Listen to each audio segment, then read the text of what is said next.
Before the video starts, just a quick reminder to go check out the Chilling app.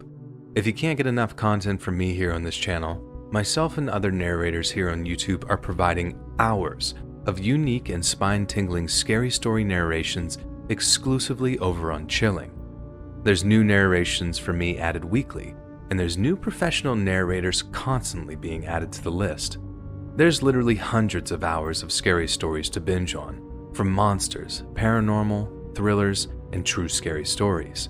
The Chilling app even has classic novels, true crime stories, and chilling original series. And this all can be enjoyed with their one-of-a-kind ambient menu, where you can mix in immersive and relaxing sound effects like a crackling fire, dark storms, and chill rain, and adjust their volumes independently and a sleep timer so you can drift off to dreamland without interruptions after. And guess what? They just added the ability to download stories you're listening to, so you can listen offline now as well. Click the link in the description or the pinned comment to try the free trial of the Chilling app, and after that it's only $2.99 a month, which makes it completely ad and interruption free. And don't forget, Chilling is giving away an Xbox Series X bundle with Elden Ring. There's another link down below with simple instructions on how to enter. A winner will be announced March 31st, 2022.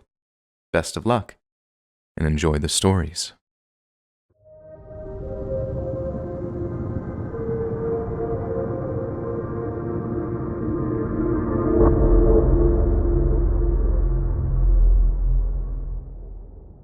I remember walking out of Walmart with a cart full of gardening supplies a few years back. My mom had sprained her wrist and needed stuff picked up for the start of spring, so it was down to me to go grab some stuff for her.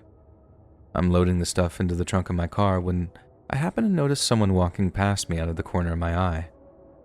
Kinda took me off by surprise, so I turned around out of instinct and ended up making eye contact with this younger looking guy. He looked like 20-something, workout gear, shaved head, totally normal looking guy who looked like he'd been out for a run or something. I didn't want to seem all confrontational or whatever, so I smiled and said, "Hey," and just carried on loading all the stuff into my trunk. Next thing I hear is someone saying, "Was it you?" I turn again, and it's the same guy, smiling back at me, having asked me that question. I'm like, "Was what me?" And the guy responds like, "You know." I sort of chuckle, thinking it was an honest mistake on the guy's part, thinking I was just someone else or whatever, so I tell him I don't know what he's talking about, then just carry on loading the stuff into my trunk. That's when I hear him walking towards me from his footsteps, so I turn around, hoping things aren't about to get confrontational. But those hopes were totally dashed when I saw the look on his face. He looked livid, and as I'm getting ready for the unfortunate event of having to fight a total stranger for no reason, the guy starts screaming at me. "Don't pretend you don't know. You got me transferred. It's because of you I got transferred." He said a bunch of other stuff that might have you censoring this post, so I won't repeat it, but trust me when I say it was language that would have made a stevedore blush. I remember one of the scariest things being how he was still sort of smiling as he started shouting about being transferred. And then as he carried on screaming at me, he went bright red in the face, got this look about him like he was about to murder me, and he actually started spitting as he was screaming due to how out of control he was getting. I'm telling him to calm down, that there's been some kind of mistake, and that's all without even asking what he meant by "got me transferred." But then every time I try to reason with the guy, he almost takes it like I'm trying to gaslight him or whatever, and it just makes him angrier. I don't even know how he managed to conceal it on him, but he pulled out this extendable baton from somewhere and whips it open right in front of me before charging at me. I just reacted, running around my car and screaming for other people in the parking lot to call 911. That was the other scary thing, how most people just stood and watched with their mouths open instead of either calling someone or actually getting involved to help. Then the other really scary thing, the guy's screams as he chased me, they went from actual words to just this wild psychobabble.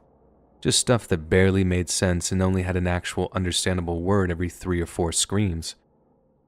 He was completely manic. and it really didn't hit me at the time, but I later found out that he was suffering from a complete mental break. He was way faster than me too, so if it wasn't for me being able to duck and dodge around parked cars, he would have caught up with me in seconds.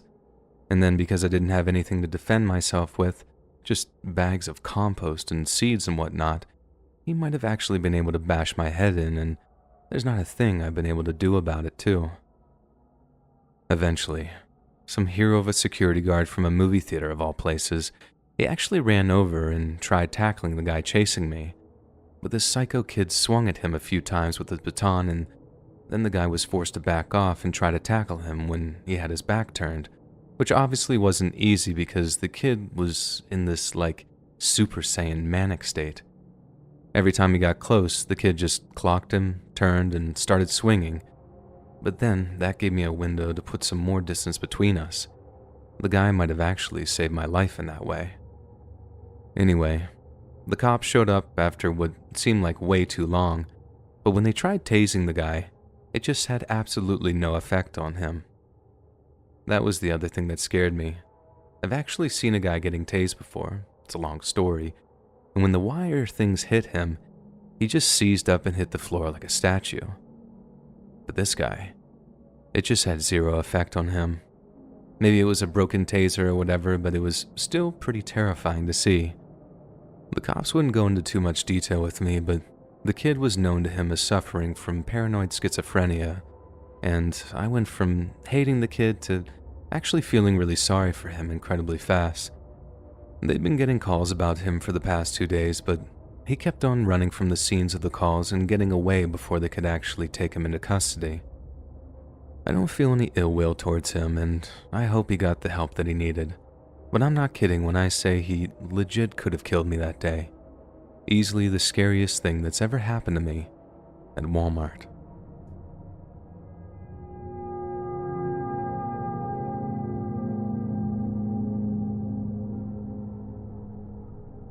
Last January, I was working as an associate at the Walmart over in Lake Charles.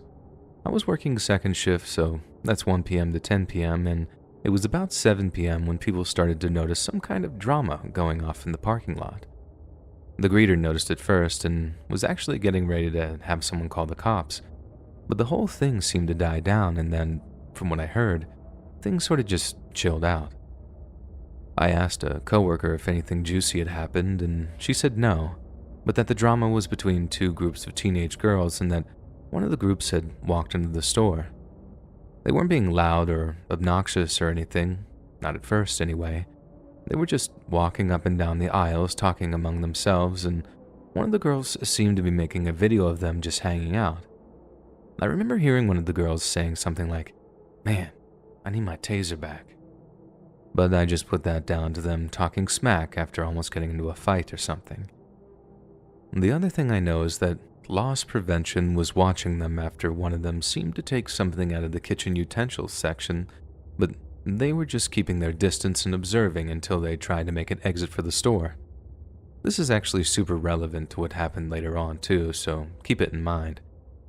Anyways, I went back to what I was doing, then the next thing I know, there's all kinds of screaming coming from near the front section of the store. I walked around to see what was going on, and that's when I see a group of girls in the doorway, shouting at the group that was inside. They were all saying all this stuff like, "Where y'all at? Come out." They knew the other group had walked inside the Walmart and were obviously trying to find them.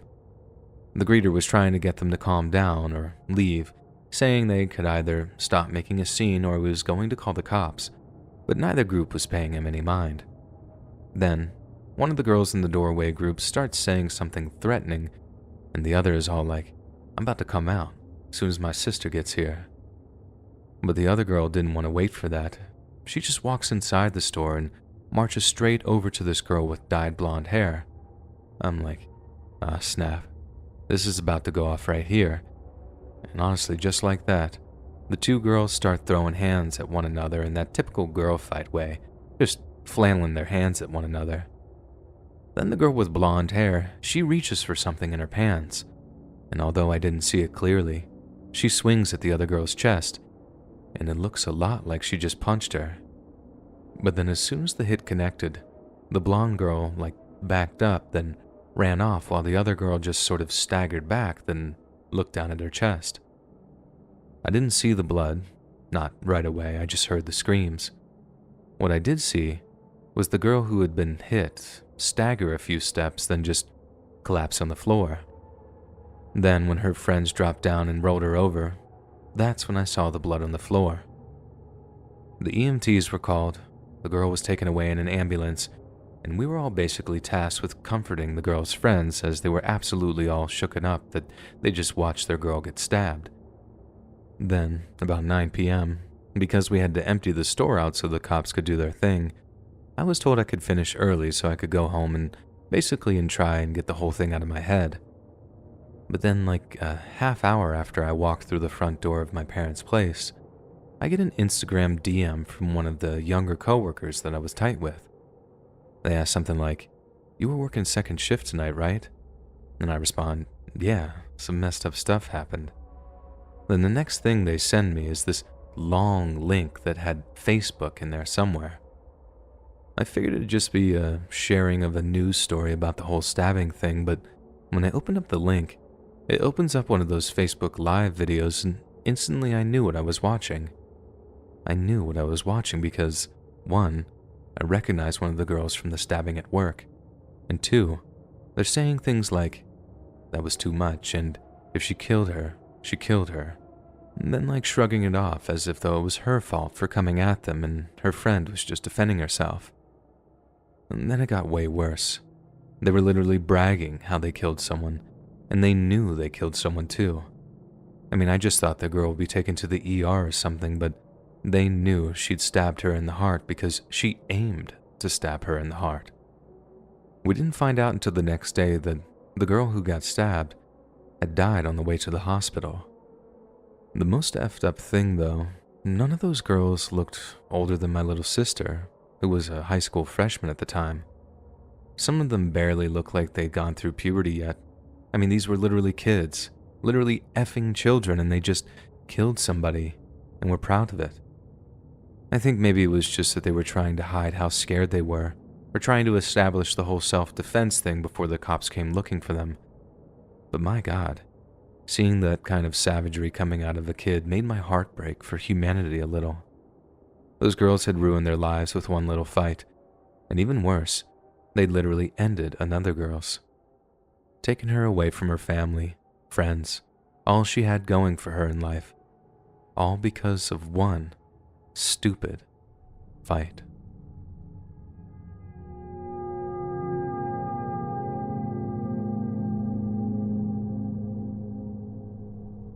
I used to work the late shift at a Walmart here in Jacksonville, and every night after finishing at like 1 in the morning, I'd walk to the exact same bus stop to call an Uber.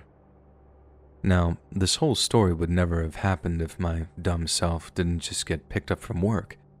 But I always like having a smoke as soon as I finished, and it wasn't the kind of thing that management would have taken kindly to, me smoking right outside of the Walmart. It was the arrested and fired kind of smoke, so I used to walk to the bus stop. Anyway, this one night I'm sitting there, smoking away, and the Uber is maybe only 3 or 4 minutes away. Seconds later, when I see this dude in the distance walking towards the bus stop, I immediately started getting bad vibes. Getting bad vibes from people when I was smoking up was hardly anything out of the ordinary, but I still figured that I'd keep an eye on him as he walked past, just in case he tried anything funny. He walks past me, but only by a few feet, and then he stops and leans against the bus stand like he's waiting for the bus with me. Now, I know well that there's no bus coming, so why is he just standing like he's waiting for one? That's when the bad vibes about the guy seriously intensify because he was definitely acting weird. The only question was if they had any bad intentions for me. I'm getting more and more nervous watching the little blip on my phone screen getting closer and closer, and as much as I'm trying not to make eye contact with the guy, I can see him looking over at me every so often, like he's sizing me up or something. I'm feeling pretty thankful by the time my Uber rounds a corner and I start to see its headlights. But as it pulls up, I actually think that maybe my paranoia might be starting to get the better of me. And maybe it's just me being the judgmental one instead of the guy actually posing any kind of threat. Then literally, as I open the door to the Uber, the guy says, "You lucky kid." I look back, and he has this grin on his face that literally made my skin crawl. That's when I realized he did actually have something in mind for me. I don't know what it was, whether or not he planned on robbing me or just beating me up or whatever it was. I just know it wasn't good, and I thank Christ that my Uber showed up when it did.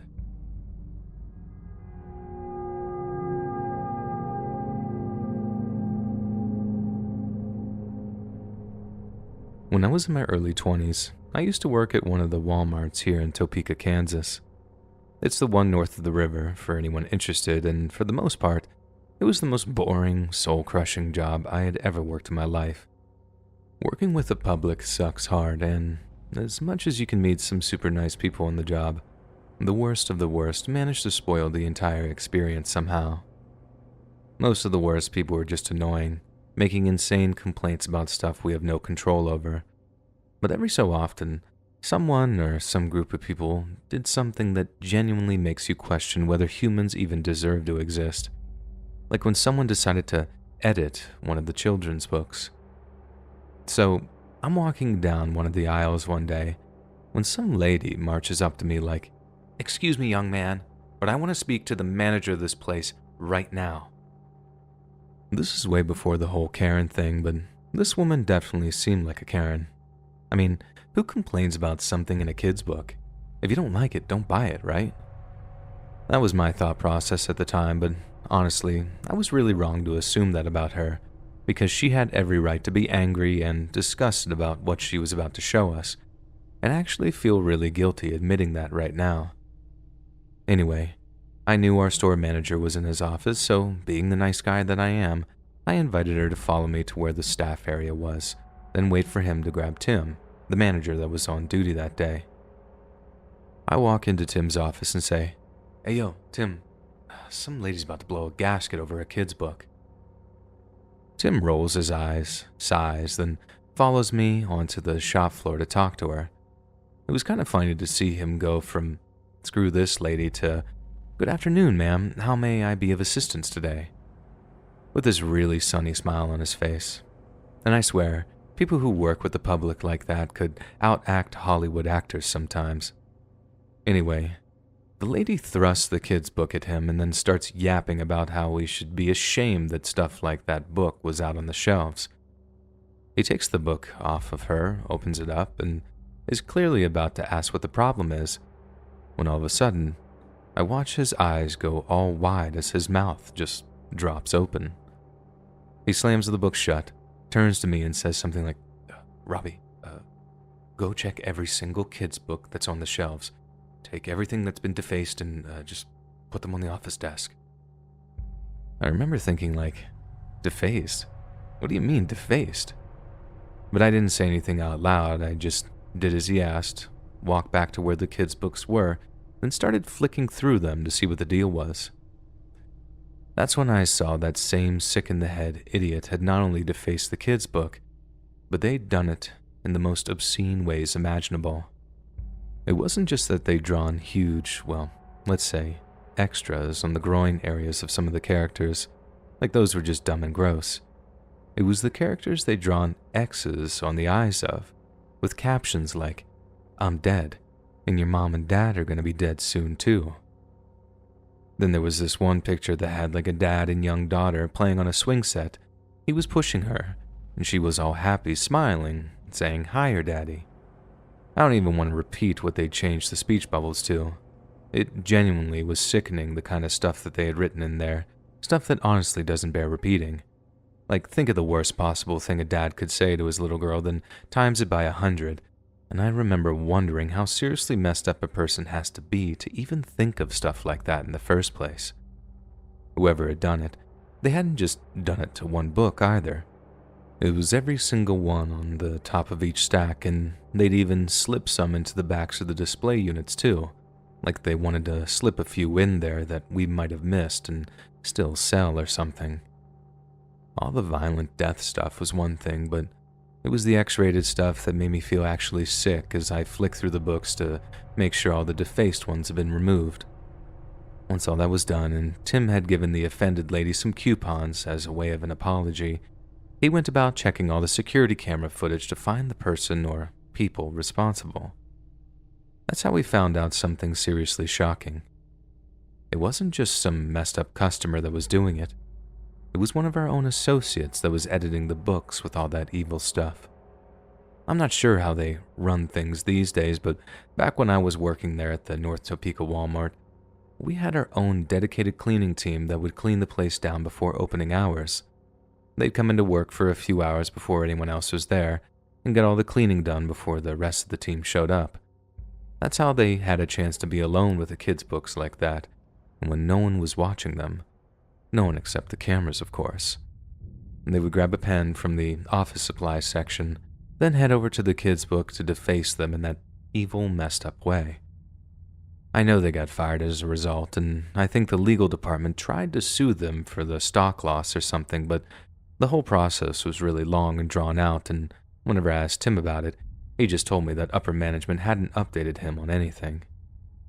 I ended up moving jobs just before I found anything more out, and how it stayed out of the news I have no idea, but I know for certain that the cops couldn't press any charges because she hadn't actually committed any actual crimes, I guess. I think obscenity laws only applied to publishers or public displays or whatever, but you'd think there'd be something you could charge a person like that with, especially because they were trying to expose kids to such evil stuff.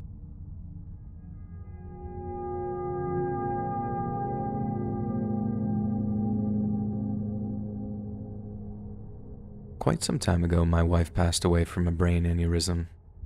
Since then, it's just been me and my daughter. As you can imagine, I'm very protective of her, and my brother says my protectiveness verges on unhealthy sometimes. Truth is, he has no idea how right he is. You see, I've gone to some real extremes to ensure my daughter's safety. In fact, I've gone to some real extremes to make sure everyone's kids are a little bit safer. And if you think that sounds a little cryptic, it won't for long. And honestly, I don't care if people don't believe this. If y'all don't believe this, then the cops won't believe this. And that means I'll get to spend longer with my daughter, and that some might feel I have the right to. Being a single father with little in the way of formal education, I've really struggled to make ends meet at times. Some years, almost all of my purchases have been made at either flea markets, secondhand stores, or Walmart. And the last of these are where my story begins. I remember picking out school supplies for my daughter, and she couldn't decide on which stuff she liked the most, so she kept asking for more than one set. I was faced with the humiliating and painful situation of telling her that we just couldn't afford to buy her everything she wanted. Trying to put that into terms a kid can understand without having it damage their sense of self-worth, that's one of the hardest things a parent can ever face. Then out of nowhere, I hear a guy behind me saying something like, "Maybe I can help with that." I turn around to see a middle-aged man smiling at me and my daughter. He explained that he could give us financial help. All I had to do was take a chance and keep an open mind.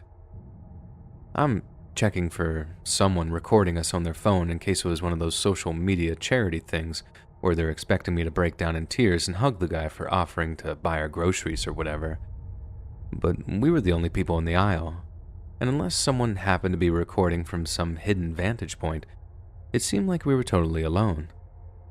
I won't lie, I could have done with some financial aid at that point, but I didn't exactly feel comfortable just taking a handout. Then on top of that, something about the situation just didn't feel right. So as much as I thanked the guy for the offer, I straight up told him that I wasn't some charity case. He then tells me he isn't offering me any charity, but rather an opportunity, and since I needed the scratch so bad that, at that point, I was willing to hear the guy out. I asked him what he was offering, and he takes a few steps closer to me and just says, "I'm from a modeling agency, and I'd like to take some pictures with your daughter." Only a complete lunatic would just approach a total stranger in a Walmart and ask to take pictures with their 7-year-old daughter if their intentions weren't pure. That's what really caught me off guard. Like I didn't immediately assume the guy was some kind of kitty diddler. Those kinds of scumbags don't just reveal themselves in broad daylight like that, right? And if he was, if the offer was genuine, then there was some kind of seedy motive to the whole thing. I wanted to take it as far as I could reasonably go so I could report the guy to the cops. But then, what if he legitimately was from a modeling agency? I knew that was a thing, and I'd actually had another parent whose kids went to the same elementary school suggest I take my daughter to an open casting, since all the other parents talked about how adorable she was. So, I played along, asking him what kind of pictures and how much he was offering. He told me he'd pay me $1,000 for what he called a photo shoot with my daughter.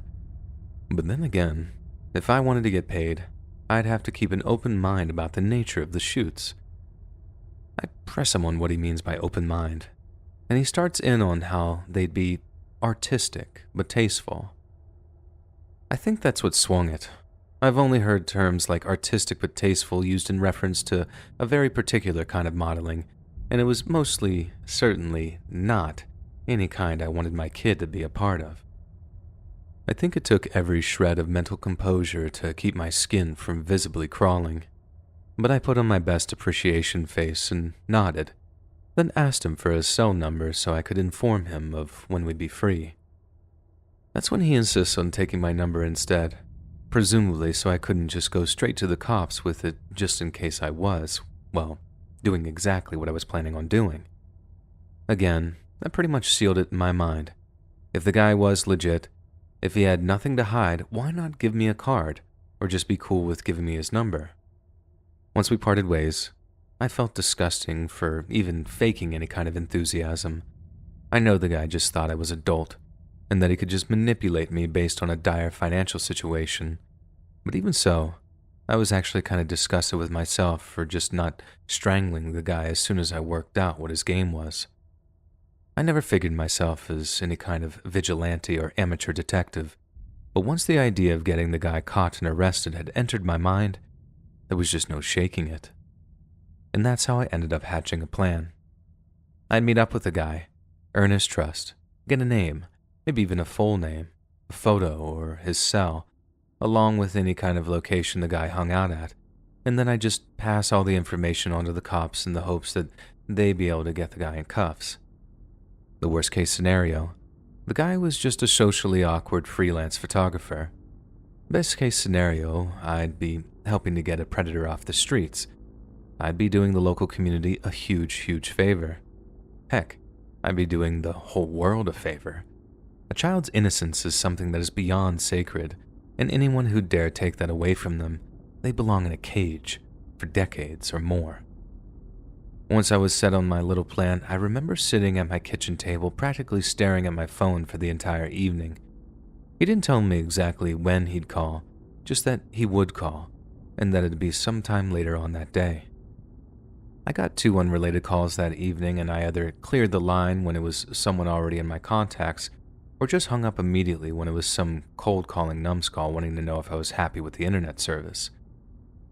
The call didn't come until just before midnight, and when it did, I once again had to summon up all my strength not to scream obscenities down the line at him. The worst part is when he let slip that he figured that I was basically on level with the whole thing, and that I'd just be cool with exploiting my daughter for cash. He even hinted that I might be like him, so to speak, and that I could make even more money very quickly if I was open to having her do other things. I had to quickly move the negotiations along to keep from smashing my phone to pieces against the table. I'm sure you can understand. It took way longer than I'd have preferred, and I guess he just wanted to probe to see if I wasn't a narc, but eventually, we arranged a time and a place to meet, and I promised the guy I'd bring my daughter along so he could take his pictures of her. Again, I can't be too liberal with the details here, but let's just say the meeting was at an extremely isolated location that took me a long drive to drive out to. That might have suited him, but unknowing to him, that suited my agenda too. The only problem was, he wouldn't be alone. I should have known that guys like that wouldn't work alone, and I was foolish for thinking that they'd be some kind of soft target. Up until that point, all I wanted to do was get as much info as I could, maybe smack the guy around a little, maybe even perform some kind of citizen's arrest, I don't know. But that was all predicted on him being dumb enough to conduct his little operation on his own. And when I showed up without my daughter and found that there were 3 guys running the little studio, that threw a gigantic wrench into the works of my plans. Obviously, because I showed up alone, their first question was asking where my daughter was. Luckily for me, I was able to think on my feet, and they seemed satisfied with my answers that my daughter was back in the car, and I wanted to make sure everything was legitimate before I brought her up to the studio. In order to seem more convincing, I acted as if though I was keen to see what kind of outfits they had in mind for her, and when they showed me, I once again had to mask my disgust. I also pretended like I was concerned about security, wanting to see what kind of measure they'd put in place to ensure that they wouldn't be found by the cops or uncovered by some FBI agent trawling the internet for underage content. I didn't really understand any of the more technical stuff they told me, but I've seen enough episodes of Mr. Robot to know what Tor masking was, and that it helped them stay off the grid in terms of law enforcement detection. Not long after that, the moment of truth arrived. But like I said, I was only prepared for 1 guy, maybe 2 at the most. I wasn't prepared for 3, especially not the guy they'd obviously picked out to act as security. He was a bear of a man, at least 6 foot and change, and as soon as I noticed he was open carrying, I knew I'd bitten off more than I could chew. I had my own pistol, of course, hidden, stuffed in the back of my jeans, but I only kept the thing around the house in case of home invaders. It's not like I took it down to the range every week. Whereas the bear man, he looked like a real type of gun guy, the kind of man who took pride in being able to shoot the butt off of a fly at 300 yards. I remember telling the guys that I'd go fetch my daughter from the car and that I'd be back in a minute or so. I wasn't planning on going back, of course. I was going to get out of there with 911 on speakerphone. But as you can imagine, it wasn't exactly those guys' first rodeo, and as soon as I told them that I was walking back to my car, the bear man politely announced that he'd walked with me. And I knew I was screwed. I knew that as soon as he saw that my car was empty, he'd either beat me to a pulp for having wasted their time, or worse, he'd think I was a cop and empty his clip into me before I even had a chance to tell them the whole truth. As we walked, I kept my mind ticking over, answering his small talk questions with nothing but pleasant-sounding grunts as I tried to work out how I was going to get out of there in one piece. When he noticed that there was no one on the passenger side of my car, I bought myself a minute by telling him that she'd gone asleep on the back seats. Long early morning drive had taken it out of her. He smiled at that, then put on my best sleazebag impression and told him that he was welcome to check out the goods. He smiled again, but that time it was a different kind of smile, a smile that no man should ever have in relation to a child. It made me want to smash his teeth in, but even then, I didn't want to kill him. I didn't think I had it in me to kill anyone, even over something as evil as exploitation. But like so many other things in life, I was wrong. The bear man walked over to the rear door of the car and lowered himself down so he could peer through the sun glare on the window. When he looked back at me with this look of confusion on his face, it quickly changed to a look of fear, because he saw my gun, and he saw it pointed at him.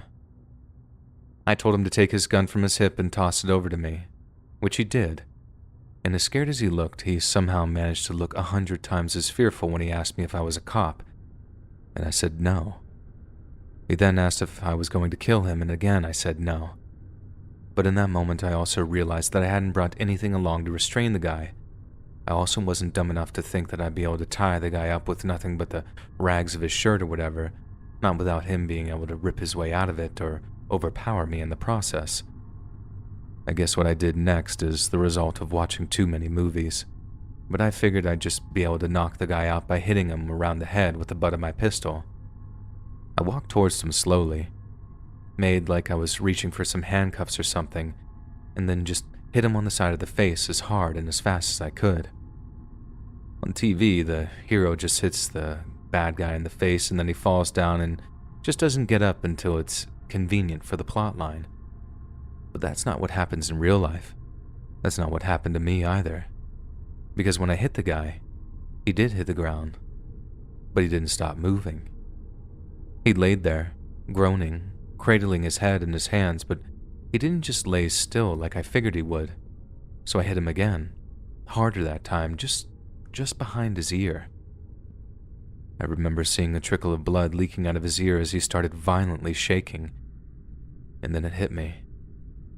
If he died, or even if he didn't, and his partners could burn everything incriminating from their studio, they could have me in cuffs before the end of the day. They had my number, had seen my face.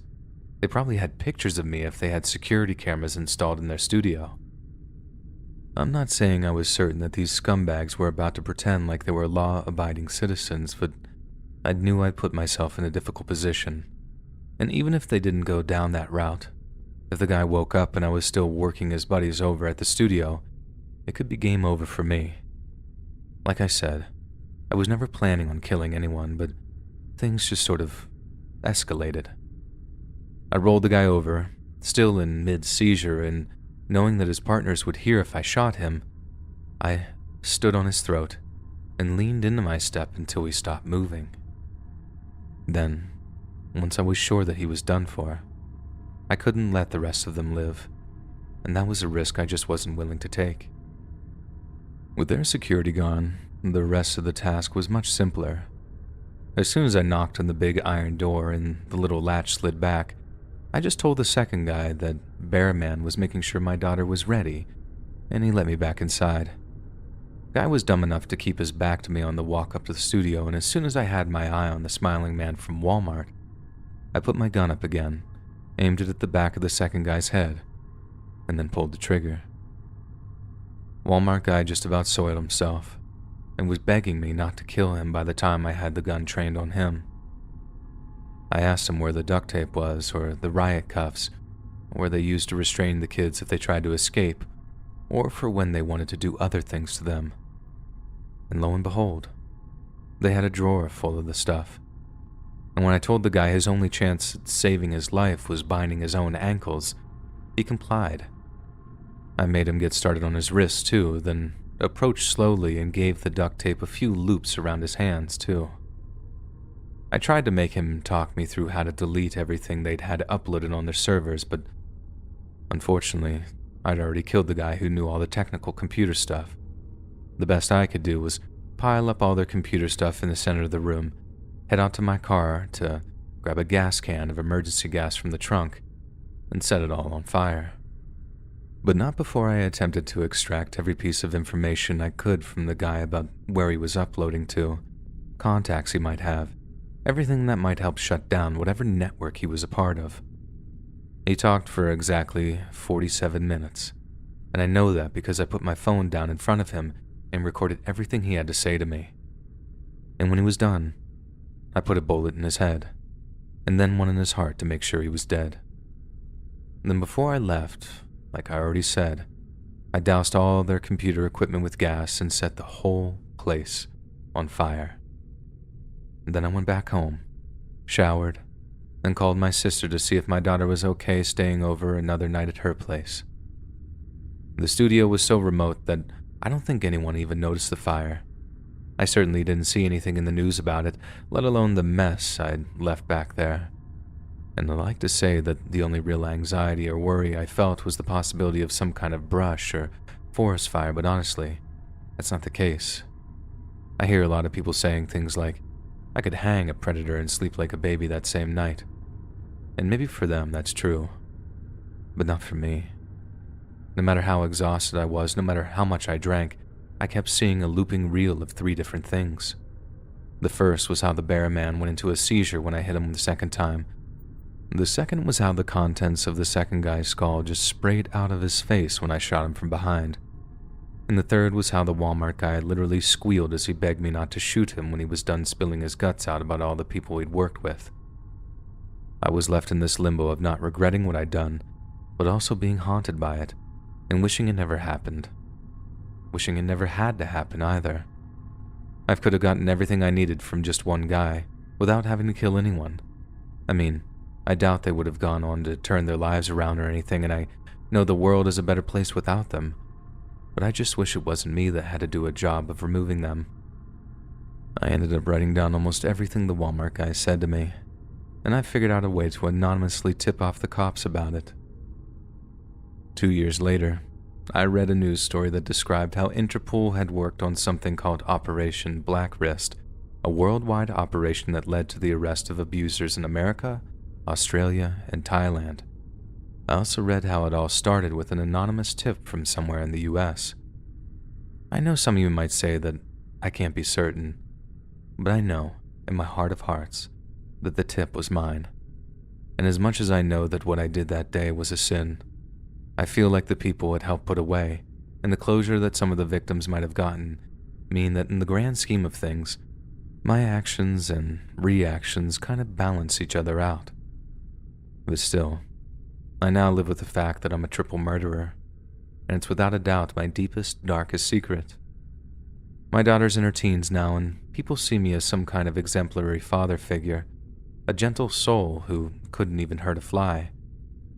But sometimes, just sometimes, I wish they knew how wrong they were about that, and I wish I could just unburden myself of what weighs on my soul. Maybe that's why I'm writing this and sharing this. And like I said earlier, the more people that call this out as fake, the safer I feel in my mind. Because every day I get to spend with my daughter after putting everything I have at risk is nothing less than a perfect day.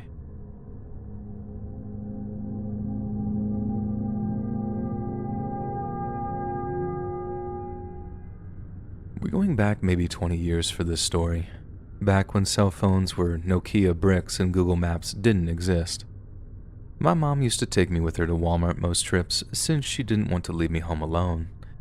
I actually used to really enjoy it, and most times I'd use my allowance money to buy something I wanted. I know that might sound a little strange, thinking a trip to Walmart was like an event or something, but this is living in the small town of southern Missouri, so there really wasn't exactly a lot for me to get excited about. Anyway, this one time we visited the Walmart pretty late, and we happened to have one of my friends with us. About halfway into the journey, we found our regular route was closed because of some horrible drunk driving incident, so we had to find an alternative route. We weren't too concerned about this though, because Mom tended to be a pretty good navigator. We were more concerned about the poor family of the person in the car wreck, because from the way it looked, no one could have possibly have survived a crash like that. We ended up driving for like a half hour more, and then my friend started to get all worried because she had a curfew. Mom assured her not to worry because there were obviously exceptional circumstances, and she'd have a talk with her parents if they said that she was in trouble to make sure they understood that her being late home couldn't be helped. A short while later, she asked what time it was, as she had to be home by 9:30. After checking my watch, I vividly remembered telling her that it was 8:42, but then my mom overruled me and said it was 8:45 because she had just checked the clock on the dash. I remember this very, very clearly because we ended up getting into a little discussion about why the time was slightly off. Not exactly the deepest conversation ever, but it made me remember what time it roughly was, which made what happened later all the more jarring. A few minutes later, Mom slows the car down and decides to turn us around because she was pretty sure she was taking us completely the wrong way.